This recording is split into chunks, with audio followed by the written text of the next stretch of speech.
ज्यादातर लोग नहीं जानते कि साइकिल्स काम कैसे करती हैं। तो हमने इस साइकिल को खास मॉडिफाई किया है आपको सही से समझाने के लिए।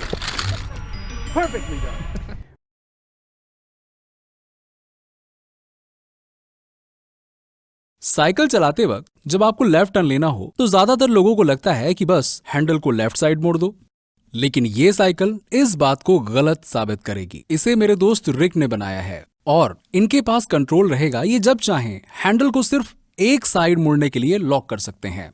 तो जब मैं साइकिल चलाऊंगा तो ये चूज करेंगे कि मैं राइट टर्न लूं या लेफ्ट। दिखाइए कैसे। मैं लेफ्ट टर्न अलाउ कर रहा हूँ। देखिए पिन निकल गई। आप देख सकते हैं अब भी हैंडल बार काम कर रहा है। अब मैं पिन निकालने के बाद इसे आर्म कर रहा हूँ। अब ये लॉक हो गया। ऐसा करते ही एलईडी ऑन हो जाती है और आपको पता चल जाता है कि किस साइड में मुड़ना है। इस बार लेफ्ट। हाँ। अगर मैं राइट मुड़ना चाहूं तो नहीं होगा, पर लेफ्ट टर्न लूं तो हो जाएगा। तो सवाल ये है, क्या मैं सक्सेसफुली एक लेफ्ट टर्न ले पाऊंगा? खुद करोगे। ये मुझे नहीं बताएंगे कि मुझे किस डायरेक्शन में मुड़ना है। मुझे खुद एलईडी में देखकर पता लगाना होगा। जब तैयार हो बता देना। ठीक है। ओ नहीं, मुझे राइट मुड़ना था पर कोई चांस ही नहीं था। कैसे? Left right.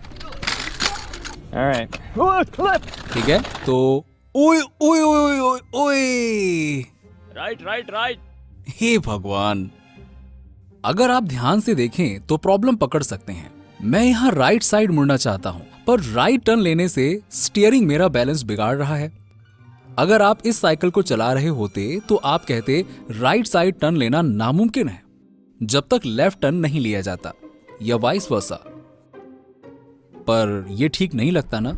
I mean, लोगों को लगता है कि हम उस डायरेक्शन में हैंडल को मूव करते हैं जिस डायरेक्शन में हमें मुड़ना होता है, क्योंकि आखिरकार कार्स ऐसे ही काम करती हैं। आप जिस डायरेक्शन में व्हील को घुमाते हैं, कार उसी डायरेक्शन में चल पड़ती है। पर साइकिल के साथ ऐसा नहीं होता। साइकिल में स्टीयरिंग सिर्फ डायरेक्शन के लिए नहीं होता है, उसका इंपैक्ट साइकिल के बैलेंस पर भी पड़ता है। इमेजिन कीजिए आप राइट टर्न लेना चाहते हैं तो आप अपने हैंडल को राइट टर्न करेंगे, पर आपने किया यह है कि आपने साइकिल को बैलेंस लाइन से बाहर निकाल दिया है। आप लेफ्ट साइड झुक गए हो और ग्राउंड बाइक पर लेफ्ट साइड फोर्स लगा रहा है। आप गिरने वाले हैं और बचने के लिए आपको लेफ्ट साइड स्टीयर करना ही पड़ेगा, और आपने एक लेफ्ट टर्न ले लिया है। अगर आप सच में राइट टर्न लेना चाहते हैं तो आपको पहले उल्टा स्टीयर करना पड़ेगा, जिससे आप राइट साइड झुककर टर्न ले सकें। ये साइकिल चलाने का वो रूल है जिसे आपका दिमाग जानता है, पर आप नहीं। लेफ्ट मुड़िए। किसी को अपनी ओर साइकिल चलाते हुए फिल्म कीजिए और उनसे मुड़ने के लिए कहिए, और आप नोटिस करोगे कि वो उल्टा स्टीयर कर रहे हैं बिना सोचे समझे। लेफ्ट लो। हाँ हाँ, बहुत अच्छा। जब आप साइकिल चला रहे होते हैं तो ये बिल्कुल एक उल्टे पेंडुलम या ब्रूम स्टिक को हाथ पर बैलेंस करने जैसा होता है। अगर मैं बैलेंस करने की कोशिश करता हूँ और तुम्हारी तरफ आता हूँ तो ये हमेशा तुमसे दूर जाएगा। अगर मैं सच में तुम्हारी तरफ आना चाहता हूँ तो ये बहुत आसान है और लोगों को आता भी है। जब मैं इसे वापस खींचूंगा तब मैं तुम्हारी ओर आ सकूंगा। जिस तरफ जाना होता है उस तरफ थोड़ा झुकना पड़ता है। अगर पेंडुलम को कहीं ले जाना चाहते हो तो पहले उसके बेस को अपोजिट साइड में ले जाना पड़ेगा। ऐसे पेंडुलम उस डायरेक्शन में झुकने लगेगा जहां उसे ले जाना है। आपको बस उसे फिर फॉलो करना है। यूनिसाइकिल के साथ भी सेम केस है। आगे बढ़ने के लिए आपको पीछे पैडल मारने पड़ते हैं, जिससे आप आगे झुक सकें और फिर झुकाव के साथ आगे बढ़ सकें। यूनिसाइकिल मतलब एक पहिए वाली साइकिल चलाते समय एक बात मायने रखती है कि कांटेक्ट पॉइंट आपके बॉडी के अनुसार वहीं रहे जहां उसे होने चाहिए। आप यहाँ ब्रूमस्टिक हो। यूनिसाइकिल पर आप आगे पीछे का बैलेंस बनाने के लिए पेडल्स का यूज करते हो और साइड से बैलेंस बाइक की तरह बनाते हो।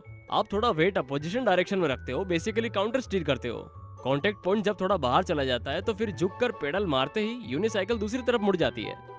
ये बात भी जरूरी है कि एक दो बार हैंडल लॉक होने के बाद भी लकीली बाइक वहीं झुक गई जहां मुड़ना था और हम टर्न ले पाए। Right right right right right right right right right. Oh, manage कर लिया। इस बार हम लकी थे। एक्चुअली हमने लॉक होने से पहले ही काउंटर स्टीयर कर लिया था। अब मैं आराम से चला सकता हूँ। हाँ हाँ, लेकिन टर्न मत लेना, नहीं तो गिर जाओगे। मैं लेफ्ट टर्न नहीं ले सकता। रुक जाओ।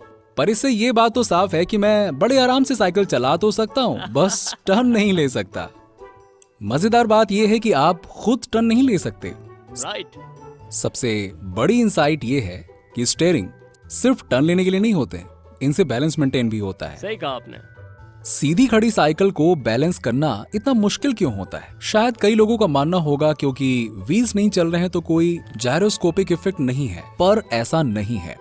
होता यह है कि आप स्टीयरिंग की मदद से साइकिल को अपने कवर में रखते हैं और खड़ी साइकिल पर स्टीयरिंग काम नहीं करता। साइकिल का बैलेंस इस पर ज्यादा डिपेंड नहीं करता कि आप उस पर कैसे बैठते हैं, ये इस पर डिपेंड करता है कि आप कैसे उसे कवर में रखते हैं। सीधी लाइन में चलते वक्त भी बॉडी बैलेंस बनाने के लिए छोटे छोटे एडजस्टमेंट्स करती रहती है। आप फ्रंट व्हील के कांटेक्ट पॉइंट को मूव कर रहे होते हो अपने कवर में, बिल्कुल वैसे ही जैसे ब्रूमस्टिक बैलेंसिंग के टाइम करते हो। अगर राइडर बाइक को स्टीयर करके बैलेंस करने के लिए जरूरी होता है तो बिना राइडर्स के बाइक कैसे सीधी रहती है? जब तक साइकिल एक सफिशिएंट स्पीड से आगे बढ़ रही होती है वो हमेशा चलती रह सकती है। मुझे इसके बारे में माइन्यूट फिजिक्स की एक शानदार वीडियो से पता चला, उसी से इंस्पायर होकर मैंने ये वीडियो बनाई है। उनकी वीडियो का लिंक डिस्क्रिप्शन में है। जब हम इसे अपनी बाइक के साथ टेस्ट करने गए तो जगह बहुत ऊंची नीची थी, पर बाइक ने फिर भी सारे झटके झेल लिए और टिकी रही। पर इसने ऐसा किया कैसे? कई लोग कह सकते हैं कि यह व्हील के घूमने से क्रिएट हुए जायरोस्कोपिक इफेक्ट का कमाल है, जो किसी तरह गिरने के अपोजिट में फोर्स लगा रहा है। बिल्कुल इस वीडियो में दिखाए गए जायरोस्कोपिक प्रिसीजन की तरह ग्रेविटी लगने के बावजूद पहिया ऊपर ही रहता है। पर साइकिल की स्टेबिलिटी के पीछे ये कारण नहीं है। जरा देखिए क्या होगा जब हम हैंडल बार को कंप्लीटली लॉक कर देंगे।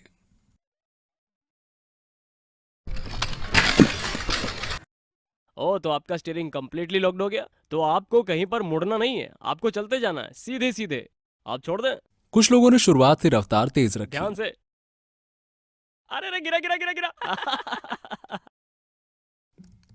तो बाकियों ने अजीब अजीब सी बैलेंस ये झुकरा टेक्निक्स देखो, लगाई। इतना फास्ट मत चलाओ।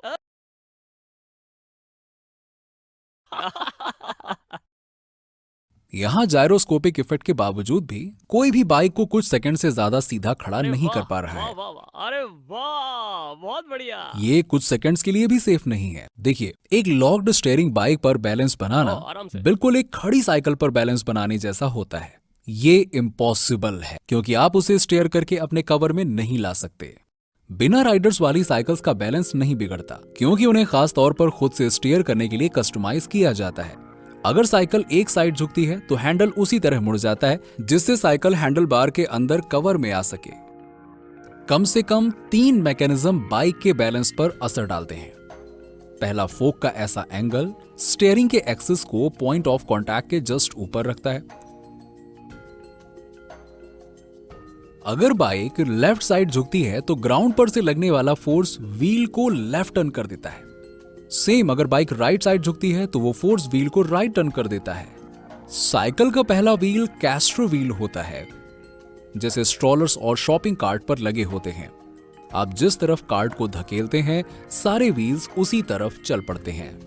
दूसरा रीजन जो साइकिल के बैलेंस पर असर डालता है वो ये है कि हैंडल बार और स्टीयरिंग का centre of mass steering axis से थोड़ा आगे होता है। तो अगर बाइक लेफ्ट साइड झुकती है तो ओवरऑल वेट फ्रंट व्हील को लेफ्ट टर्न कर देता है, राइट साइड झुकती है तो वेट राइट टर्न कर देता है। और तीसरा मैकेनिज्म है जायरोस्कोपिक इफेक्ट, पर यह डायरेक्टली साइकिल को खड़े नहीं रखता, ये बस स्टीयरिंग में मदद करता है। अगर आप जायरोस्कोप की लेफ्ट साइड को नीचे पुश करते हैं तो जायरोस्कोप लेफ्ट साइड घूम जाएगा और राइट साइड करेंगे तो राइट साइड घूम जाएगा। इसे जायरोस्कोपिक प्रिसीजन कहते हैं। ऐसा लगता है जैसे आप जिस डायरेक्शन में फोर्स लगाते हो फोर्स उससे 90 डिग्री आगे की डायरेक्शन में लगता है। तो साइकिल सिर्फ स्टीयरिंग की वजह से ही स्टेबल रहती है। उसमें सेल्फ स्टीयरिंग मैकेनिज्म होते हैं। एक स्टेबल बाइक में हमें तीनों मैकेनिज्म की साथ में जरूरत नहीं पड़ती। जैसे ये रिसर्चर्स द्वारा बनाई गई ये बाइक जिसमें कोई जायरोस्कोपिक इफेक्ट नहीं है क्योंकि इसमें ग्राउंड से टच्ड व्हील्स के ऊपर काउंटर स्टीयरिंग व्हील्स हैं। प्लस कोई कैस्टर इफेक्ट भी नहीं है क्योंकि फ्रंट व्हील ग्राउंड पर स्टीयरिंग एक्सिस से आगे है। ये बाइक स्टेबल की गई है मास डिस्ट्रीब्यूशन के प्रिंसिपल पर। जिस डायरेक्शन में ये झुकती है ग्रेविटी इसे उसी डायरेक्शन में टर्न कर देती है।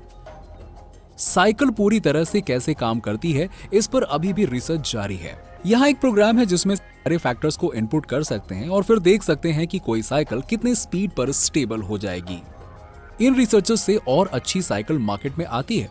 एक प्रोटोटाइप में स्मार्ट हैंडल है मोटर के साथ जो स्टीयरिंग में मदद करता है और कम स्पीड में भी उसे खड़े रखता है।